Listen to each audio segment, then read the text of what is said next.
Fábio, como é ser piloto? Como surgiu essa ideia de ser piloto de avião? Olha, eu costumo dizer o seguinte, piloto de avião, ninguém escolhe ser piloto por opção.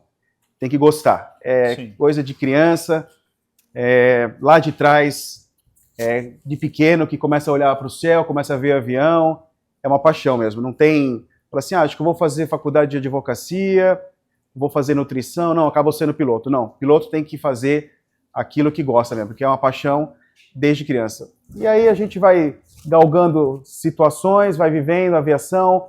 Eu, como sempre, morei perto de aeroporto, então o avião estava sempre perto de mim. E aí, eu nunca gostei de carrinho, de bola, nada. Meu negócio foi se brincar com o avião. Brincar com avião. E acabei seguindo a carreira. Era fã do Maverick? Top Gun? Olha, eu vou falar que eu gostava, tudo que é relacionado à aviação eu gosto, mas eu nunca gostei da aviação de caça, assim, para como profissão. Eu sempre gostei do avião comercial, dos Boeing, dos Airbus, avião comercial. Desde criança? Desde criança. Quando era criança não tinha aquela ideia de ser, eu quero ser piloto de caça. Não. Muita gente tem isso, né? Exatamente. Não. Entrar na academia da Força Aérea. Não, o meu negócio sempre foi aviação comercial, avião grande. Avião grande. É. E como foi esse processo, Fábio? Bom, eu tive que esperar, eu comecei a gostar de aviação, que eu me entendo assim, com 6, 7 anos de idade, né? Mas com uns 12, 13, como eu mudei para a cidade de Guarulhos, em São Paulo mesmo, Sim. eu acabei ficando perto dos aviões por causa que a casa que meus pais moravam era bem na rota. Então eu ficava na laje de casa, vendo os aviões, de sexta-feira, que era o dia de maior tráfego, às vezes eu não tinha aula na escola, ia para o aeroporto com 13, 12 anos, ia ver avião, tirar foto, ficava ouvindo a frequência, que a gente tinha uns radinhos de escuta, chamava rádio transcodificada. Então mudava a frequência lá, você pegava a conversa dos pilotos. Ah, é? Poxa, Sério? eu tive muito. Passava de madrugada ouvindo. Cara, eu achava que isso aí não era verdade. Tem um filme que eu assisti, uma história verídica de que o piloto perdeu a consciência, aí o pai, que era piloto, teve que pilotar o avião e teve duas crianças que usaram um rádio parecido e conseguiram pegar. Captar.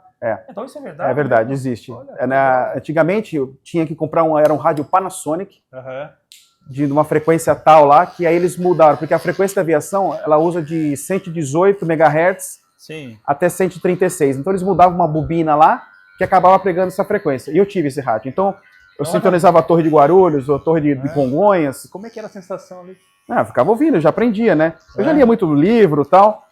E aí, eu tive que esperar até isso, Fábio? uns 12, 13. Olha.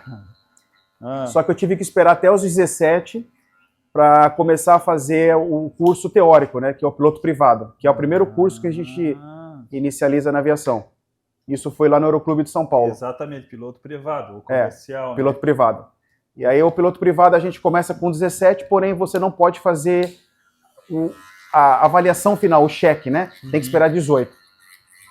E aí eu fiz, Fábio? Porque a ANAC, na época, o DAC, né, o Departamento de Aviação Civil, exigia. E eu tenho até uma... E hoje existe também? E hoje também. Você pode começar com 17 a voar, tudo, mas você não pode fazer o voo de cheque. O voo final, que é a carteira, o brevet. Ou andar, dirigir um carro, né? Exatamente. E eu tive uma coincidência muito legal com relação a isso, porque eu faço aniversário em novembro. E eu comecei a fazer as horas, e no mesmo tempo que eu estava tirando a carteira de motorista. 18 anos, né? 17 para 18 e tal. E a carteira, eu fiz as aulas teóricas e práticas tal, lá da carteira de piloto em janeiro. E eu fiz em janeiro também, dezembro, acho que foi dezembro, já com 18, né? Sim. A prova para o CNH. Só que o Detran, negócio de férias, tudo, demorou para emitir minha carteira. E a minha carteira de piloto saiu primeiro do que a carteira de motorista. Considera-se então um piloto de avião primeiro que um piloto de automóvel. Exatamente. De tanto que eu gostava. E aí eu comecei a voar o piloto privado, que são 40 horas de instrução, faz um curso teórico de 4 meses, 40 horas de instrução básica, elementar em avião pequeno, em avião monomotor. Aí você vai lá e faz o cheque, que é um voo de avaliação, para se tornar piloto privado. E o piloto privado o que é? Se eu tiver um avião monomotor, eu posso voar ele sem problema nenhum, em condições somente visuais, Sim. sem voar por instrumentos, e aí a gente tem um avião particular e a gente acaba voando. Ele separa então por categoria como se fosse separar uma carteira de motorista? Você pode ser o A, B, C, Não, D? não. É simplesmente com relação ao tipo de avião que você vai voar sem ter remuneração. Então, por exemplo, você tem um avião e você só voa de final de semana. Você pode pilotar só com piloto privado. A partir do momento que você for exercer uma função remunerada, você já tem que ter o piloto comercial, que é o próximo passo. São mais 4 meses de curso teórico, Sim. que você faz em aeroclube, é uma escola credenciada, e a partir daí você tem que completar um ciclo de 150 horas totais, né? Essas 150 horas você pode voar um avião particular, você pode voar um avião do aeroclube, você tem que acumular 150 horas. 150 horas totais. Você pode acumular essas horas. Tendo as 150 horas mínimas, você tira a carteira do piloto comercial. Dentro da carteira do piloto comercial, você tem o voo por instrumento.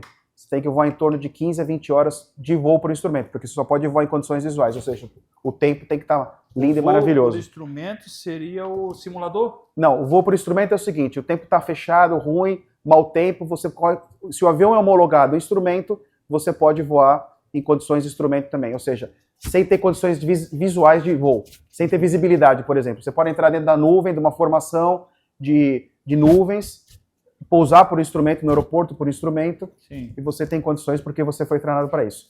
Com o piloto privado, você não pode. A partir do momento que você tem a carteira de voos por instrumento, e o piloto comercial, você está apto para arrumar um emprego.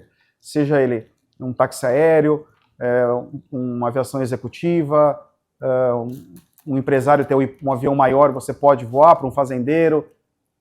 Aviação agrícola você pode voar também, porém você tem que fazer um curso específico para aviação agrícola. Porque é por causa dos produtos químicos? Por causa do avião e do tipo de operação. Então a aviação agrícola ela exige outras técnicas a mais para você pilotar. Então você tem que fazer um curso de aviação agrícola. Mas o piloto comercial ele te abrange muitas coisas. Como por exemplo entrar na linha aérea. Você pode voar hoje um Airbus. Eu estou chegando um topetinho aqui, vamos deixar esse topetinho mais alto? Ah, vamos deixar ele alinhado e não muito pesado para não cair depois, né? Tá. Pode continuar, por favor. E, por exemplo, hoje para você entrar na empresa aérea, só com o piloto comercial já é o suficiente. Bom, enfim, eu tirei todas essas carteiras. E aí o que aconteceu? Eu fui voar num táxi aéreo lá em São Paulo mesmo, só que eu já voei, eu fui do monomotor, eu fui voar um jato, que é um jato executivo.